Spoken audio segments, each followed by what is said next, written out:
Well, Ubiest, the truck is clean and so am I.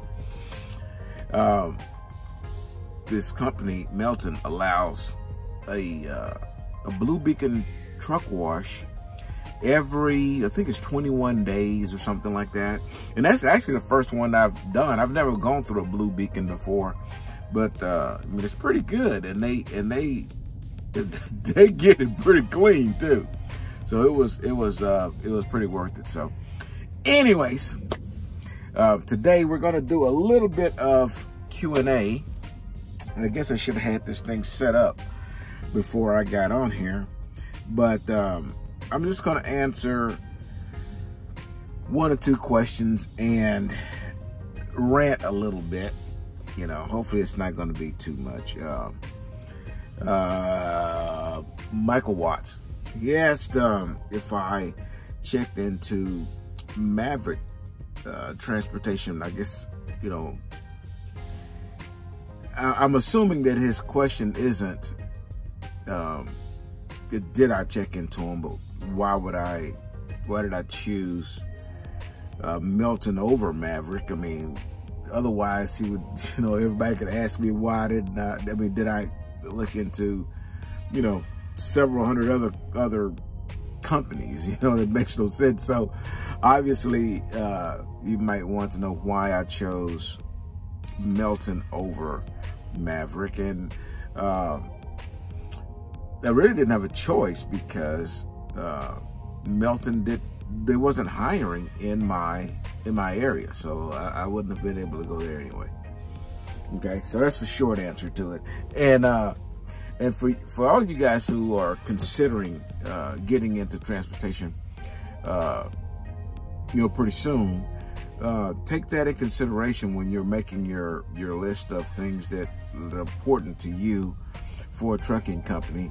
And the first thing you want to do is make sure that those companies are hiring in your area. And good news, I'm a little shiny up there, you know. This I have the ceiling lights on, excuse me, and my fancy ring, and so it's shining on my freshly washed head. Anyways, good news, Autumn can now help you guys get into this industry, okay? And she's who you want to use, okay? And those of you who have been following me from the start know I used Autumn because she was my recruiter when getting me into this business when I first started with Swift. And she was extremely honest, and everything she told me was true. She didn't fluff, she didn't lie to me. She answered the phone when I called her. You know, it's a big deal. And I'm gonna put Autumn's information at the bottom here, and any of you guys want to get into this industry, she's the one you want to contact. Some of you are going online and trying to be the smart guy and smart girl and start investigating these places on your own, and that screws you up because it will block some other recruiter from getting your file and assisting you. So now you stuck with that line, son of a gun, that's telling you all kinds of craziness. I actually had a subscriber. It's so frustrating. I think it was doing a live too. You guys probably,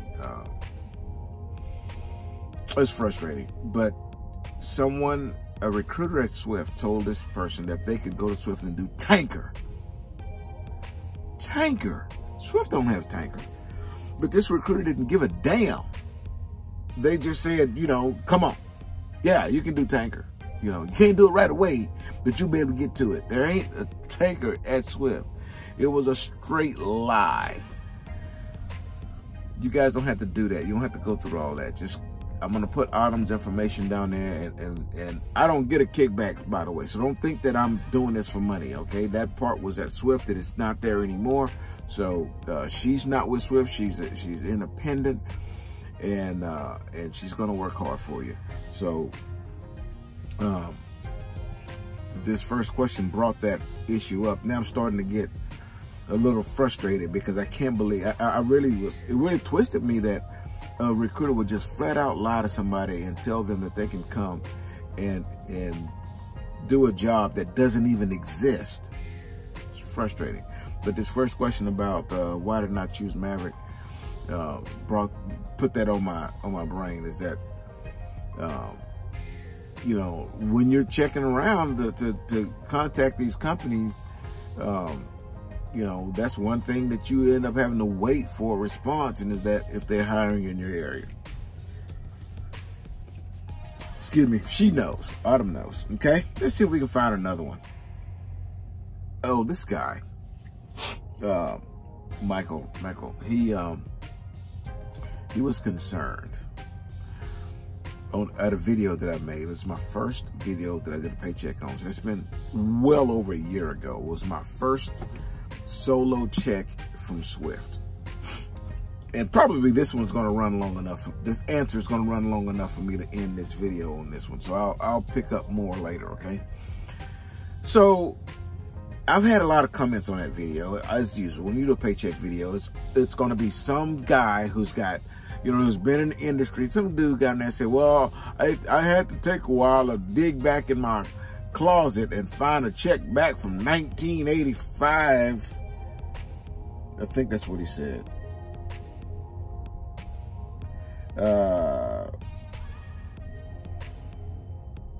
Yeah. He'd dig back and look for a paycheck he had from 1985. I was still in high school. Idiot. I'm sorry. You're not an idiot. I shouldn't say that. I shouldn't say that.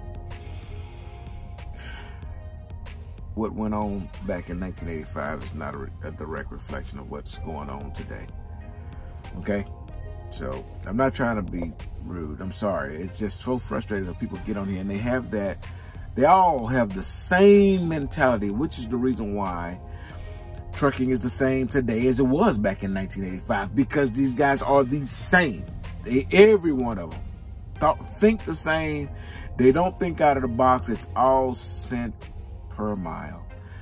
You know, they look at that, it says, they say, and this, of course, they've been driving longer than I've been, you know, a working adult, and I'm 52 years old. And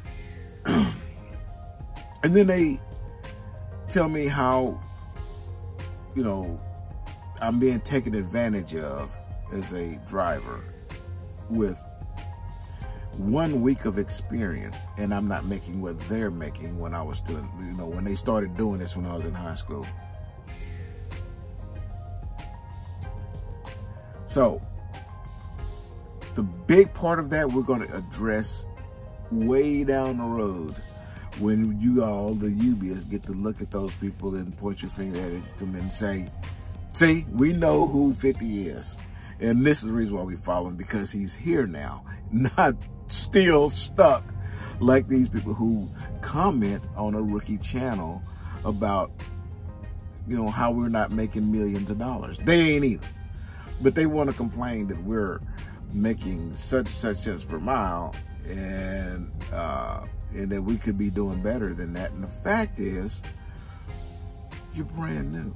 This is a rookie channel. We are brand new. We're not going to get into this industry. And our first check is a check that is, you know, some extravagant amount. Most of these people who are commenting on that, I understand. Really, they're angry because I was working at a mega carrier, and they have this issue with mega carriers. I'm going to tell you something to you. If you're a driver and you are frustrated with a mega carrier, and you think that it's the mega carrier's fault that you're not being productive as a lease operator or a owner operator, which there's a difference, and we'll make that one in a different video as well, then it's not the mega carrier's fault. It's your fault. You're just not a good business person. That's just a fact, because competition exists on all levels. Okay, and if you cannot make it, then it's not the mega carrier's fault. You know, you can give someone you know, $100,000 a week, and they can still be broke because they're going to spend 101 every week. And it's just because they don't understand how money works, and they don't understand how things are. So when I show them my check, my final check, that was the last weekend in October of 2019, from January to last week in October 2019, I made just over $80,000 at Swift Transportation in those. So that meant if I'd have stayed through December, I would have made over $100,000. And that was my very first full year as a solo driver, so to speak, at a mega carrier. And I guarantee you, these guys who are, vast majority, not all, but the vast majority of these guys who are pulling a dry van with a owner-operated truck, they're not taking home $100,000. I can just about guarantee that. Now, there's going to be somebody going to get on here and say, I do. Okay, so you do, but you are not the norm. Okay, so, and that person that has to say that, they're probably lying, but you know, this is the norm. This is what I want, you know, you guys to understand.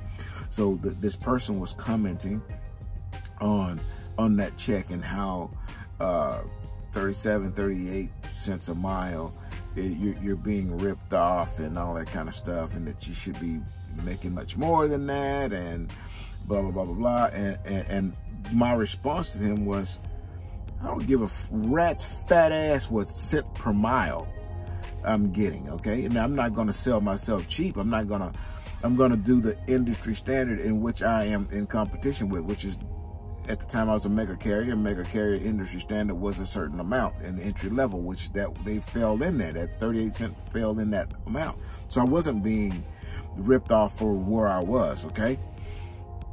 And but why would I care? Other than being, you know, 15 cents a mile or something, you know, you don't want to do that, but that's not my goal. My goal isn't to stay there and work for cent per mile. So why do I care? The only thing I care about is the experience that I get. I have to have a certain much of time in this industry experience before I can get my own stuff. That's a fact, you know. And if you believe that I'm not being truthful on that issue, then why don't you go follow some of these other truck drivers? They got into this industry. 2-3 months down the road, they want to go lease a truck. They want to go get their own authority, and then they're gonna try to go make it. And then you see them fail and back at a carrier again. But I'm smarter than that because I'm business. Before I was a truck driver, I was a business, and I was successful in business before I was a truck driver, and I know how to do it. So that's the reason why I'm very passionate about people who get on here and they spew the norm. But the UBS, we don't work in norms, okay? While they are here, we're thinking up here all the time. And so don't listen to anybody talk about mentors are all bad, or leasing is all bad, or working for a mega carrier is all bad. This is people who lives in a box, period. They can't think for themselves. They only think from the crap they hear while they're at the truck stop, or, you know, other crap that they get on other YouTube channels, okay? I'm passionate about it because these are you guys are rookies, and I don't want you guys to fall into that crap. And they put it on my feed. I don't take it away. I leave it there because you can go back and read that stuff and read the responses, and then all the responses are all the same. You know, it's just because they don't know yet, okay? So, not to keep this going too long, get used to this blue shirt. Look, my load off of home time was 1,100 miles from Houston to Chicago, okay? And I'm right outside of my delivery, and it don't deliver till tomorrow. So I got like about 29 hours or something like that before I have to deliver. So I'm gonna squeeze in, well, not quite that long. I've been here for 10 already. So I got about another at least another 24 hours before I actually take off again. So I got a lot of time. I'm gonna make videos today, so you're gonna get used to seeing this shirt in the next few videos, okay? So bottom line with this one is, getting into this industry, we have goals. Find out what those goals are, write those goals down, and then make sure the company you go with is gonna help you reach that goal, okay? The other side of that is you got to have a good recruiter. You really do. Because in order for you to reach that goal, you need to make sure the company you go to is gonna help you get there. The thing about Autumn today is she can represent several companies. She don't have to just steer you towards Swift Transportation, because if there's something else, a better shoe that fits, she can say, well, listen, you have a little experience. So we're not gonna, you shouldn't go here, you should go here because the benefits are more, it's gonna pay you better. You know, you're gonna get better options at lanes and things of that nature. So maybe you think about this. So she can actually give you some options. Then the last part of this video is don't listen to the naysayers. Don't listen to, you're always gonna have haters. Everybody's gonna have haters. I'm not saying that my sub was a hater. That's not what I'm saying. I'm saying they have a different point of view. So you got to make sure that your point of view is not skewed by someone who's a little on the negative side, you know. So stay focused. That's what I do. That's why I'm successful at what I do, and I hope that this person continues to watch. So as my progression continues to go, they'll eventually have a paradigm shift and say, this guy's doing it right here in front of me, so obviously my thought process wasn't right. You know, the fact that you go to make a care and don't make any money is completely false. You know, you get what your experience pays. You know, my mentor, Larry, ain't made less than 6 figures in years and years. And he's been at Swift for like 17 years, 18 years. And it's just been many, many, many years he has made less than $100,000. And he works for Swift. So you just have to be able to take advantage of the options that that company may have and make the best out of it. Okay. So you guys, I'll see you tomorrow, but actually I'm about to make another one right now. So deliver undistracted. Here's your boot. Boop.